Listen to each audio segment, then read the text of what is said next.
میں نے بھی جو پاکستان میں نے بھی تحریک پاکستان، تخلیق پاکستان، قیام پاکستان، یہ ساری جو تاریخ میں نے بھی کتابوں سے میں نے تو بہت بعد میں پڑھی ہے۔ میری والدہ میری ٹیچر تھیں، انہوں نے مجھے تحریک پاکستان پڑھائی ہے، انہوں نے مجھے تخلیق پاکستان کا بتایا، انہوں نے مجھے قیام پاکستان کا بتایا، میرے والد صاحب نے مجھے بتایا، اور یہ وہاں سے ماں کی گود سے یہ ساری چیزیں ازبر ہیں اور نقش ہیں، کیونکہ میری اپنی ایک بہن بھی ہجرت پاکستان کی نظر ہو گئی تھی اور اللہ کو پیاری ہو گئی تھی، کیونکہ بہت زیادہ مسائل ہی مسائل تھے۔ تو یہ جو چیزیں ہیں، اس لیے یہ سوشل میڈیا کو آپ بین کر دیں، ڈیجیٹل میڈیا کو بین کر دیں، مقدمات کا اندراج کرتے ہیں، ٹی وی کو کنٹرول کر لیں، ٹی وی چینلز کو کنٹرول کر لیں، میڈیا ہاؤس کے مالکان کو بلا کے شٹ اپ کال دے دیں، یہ سب کچھ آپ کر لیں، لیکن اس سے کوئی فائدہ نہیں ہوگا، کیونکہ لوگوں کا جو شعور ہے، سوچوں پہ پہرے نہیں بٹھائے جا سکتے۔ یہ جو دماغ ہے، اس کو کسی وائی فائی کی ضرورت نہیں ہے، اس کو کسی سوشل میڈیا کی ضرورت نہیں ہے۔ بھٹو صاحب کے زمانے میں کون سا سوشل میڈیا تھا؟ ایوب خان صاحب کے زمانے میں کون سا سوشل میڈیا تھا؟ ضیاء صاحب کے زمانے میں کون سا سوشل میڈیا تھا؟ تو یہ سارا کچھ چل رہا تھا، اور اس وقت بھی یہ سب کچھ ہو رہا تھا۔ تو مشرقی پاکستان جب علیحدہ، اس وقت کون سا سوشل میڈیا تھا، یا ڈیجیٹل میڈیا تھا، یا الیکٹرانک میڈیا تھا؟ کچھ بھی نہیں تھا، 2-4 اخبار ہوتے تھے، لیکن یہ چلتا ہے۔ تو اس لیے اس کو سمجھنے کی کوشش کریں، ہمارے طاقتور لوگوں، ہمارے طاقتور بزرگوں، اس بات کو سمجھنے کی کوشش کریں۔ یہ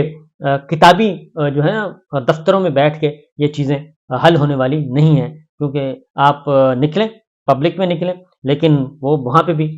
پہرے بٹھائے ہوئے ہیں، وہ بھی آپ کو کیا بتائیں گے، اور آپ تک وہی بات پہنچتی ہے جو آپ سننا چاہتے ہیں۔ آپ جو فیصلہ کر لیا، اس کے اکارڈنگلی ساری باتیں آپ تک پہنچائی جاتی ہیں، اس کے اکارڈنگلی تمام انفارمیشن، تمام پلس اس کے اکارڈنگلی پہنچائی جاتی ہے۔ تو یہ چیزیں خطرناک ہیں۔ تو بہرحال نواز شریف صاحب کا یہ معاملہ جو ہے، میری اطلاع کے مطابق انہوں نے پہلی رات جو ہے وہ کافی کرب میں گزاری ہے، اور انہوں نے کہا ہے، مریم سے بھی کہا ہے، اپنی بیٹی سے بھی، اور شہباز شریف صاحب سے بھی، ڈار صاحب سے بھی، کہ اس طرح نہیں چلنا۔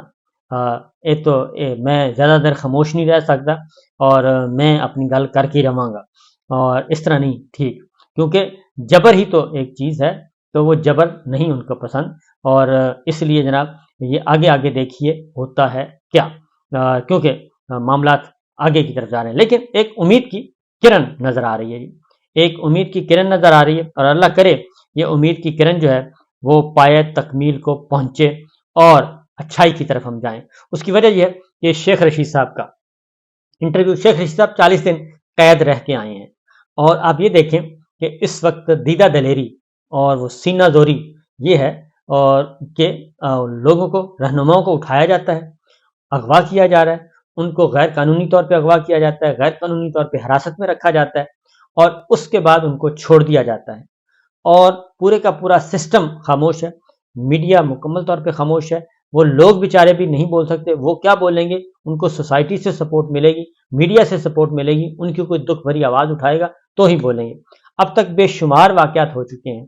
کہ لوگوں کو یا تو جیل میں ڈال کے بلایا گیا اور ان کی وفاداری تبدیل کروائی گئی، یا پھر ان کو جیلوں میں نہیں، اب ان کو اٹھایا جاتا ہے اور رکھا جاتا ہے نامعلوم مقام پہ، اس میں عثمان ڈار ہیں، اس میں آپ کے صداقت عباسی صاحب ہیں، اس میں فاروق حبیب ہیں، اور شیخ رشید صاحب ہیں۔ اب شیخ رشید صاحب کے ساتھ جو کچھ ہو رہا ہے، وہ پرو اسٹیبلشمنٹ، پوری کی پوری پالیٹکس، لیکن ان کو بھی اٹھایا گیا اور ان کو بھی نامعلوم مقام پہ رکھا گیا۔ تو شیخ صاحب نے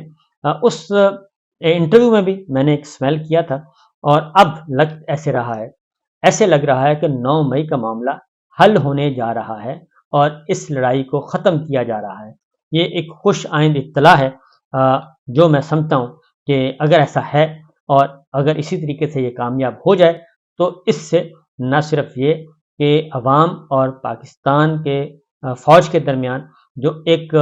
خلیج پیدا ہوئی ہے، جو ایک نفرت ہے اور ایک غصہ ہے، غم ہے، وہ ختم ہو سکے گا، وہ کم ہو سکے گا، ختم ہونے میں ٹائم لگے گا۔ فرینکلی آپ کو بتا رہا ہوں کہ ٹائم لگے گا اس پہ، کیونکہ لوگوں میں بہت زیادہ، کیونکہ لوگوں پہ یہ 9 مئی کے بعد ایک عذاب مسلط ہوا ہے، قیامت صغریٰ برپا کی گئی ہے ان میں۔ تو بہت سارے خاندان ہیں، تو شیخ صاحب نے ایک ٹویٹ کیا ہے، اور اس ٹویٹ میں بھی مجھے امید کی کافی کرن نظر آ رہی ہے۔ انہوں نے کہا ہے کہ یہ ان کے انٹرویو کے بعد، رہا ہونے کے بعد، اب اس انٹرویو میں بھی بتا رہے ہیں، اس ٹویٹ میں بھی بتا رہے ہیں کہ میں اغوا ہوا تھا، غیر قانونی حراست میں تھا، کہاں رکھا تھا مجھے نہیں پتا، لیکن وہ کہتے ہیں کہ میں ساری قوم کا، اپنی ماؤں، بہنوں، بیٹیوں کا مشکور ہوں، جن کی دعاؤں سے کم و بیش 40 روز چلے کے بعد مجھے رہائی نصیب ہوئی، اور مجھے نہیں معلوم کہ میں نے یہ چلہ کس جگہ پر کاٹا، لیکن مجھے چلے کے دوران کسی بھی قسم کی کوئی تکلیف نہیں پہنچائی گئی۔ یہ وہ بات ہے کہ 40 دن ایک اغوا کرنا ہی، ان کو غیر قانونی حراست میں رکھنا ہی، یہی بہت بڑی تکلیف ہے، اور خاندان کے لوگ ہیں، باقی لوگ ہیں، ان کو تکلیف ہے۔ اب اس پہ Lahore high court Pindi bench میں یہ مقدمہ ہے، اب وہاں پہ کوئی سوال نہیں اٹھایا جائے گا، اور یہ اسی طریقے سے ڈسپوز آف کر دی جائے گی۔ صداقت عباسی صاحب کے ساتھ بھی یہی ہوا، اور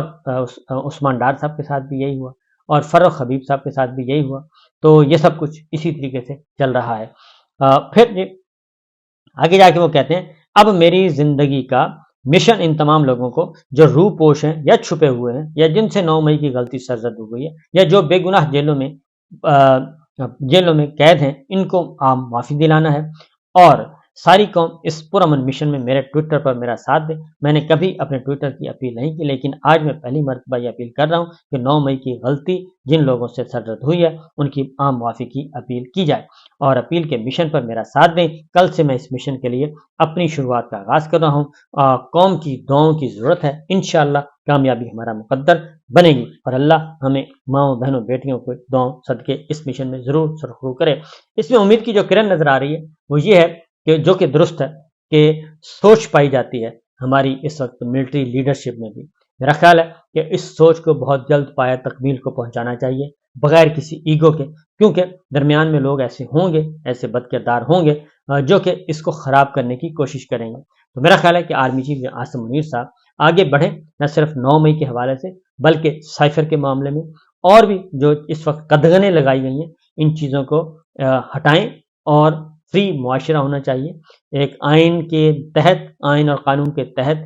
کام کرنا چاہیے، اور اگر یہ کام نہ کیا گیا تو یہ معاملات آگے مزید بگڑیں گے۔ اس لیے میں یہی کہوں گا آرمی چیف عاصم منیر صاحب سے کہ وہ جنرل باجوہ کے وزن کو نہ اٹھائیں، اور جنرل باجوہ کے وزن کو ایک اور بھی علامت آئی ہے، ایک اور بھی ایک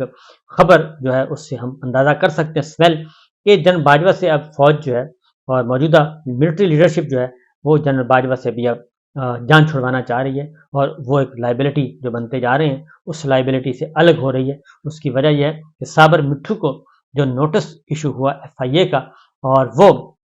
بڑا امپورٹنٹ ہے، اور اس کو آگے بڑھنا چاہیے، اور وہ نوٹس بھی اس بات کا اشارہ کر رہا ہے کہ اب جو ہیں چیزیں، میرا اپنا خیال ہے کہ اس کے پیچھے کافی سالڈ ریزن موجود ہے جو صابر مٹھو کو نوٹس ہوا ہے FIA کا۔ اس کی وجہ یہ ہے کہ جب آپ ریٹائرمنٹ کے بعد بھی بلا ضرورت قسم کی مداخلت جاری رکھیں اور انٹرفیئر کریں،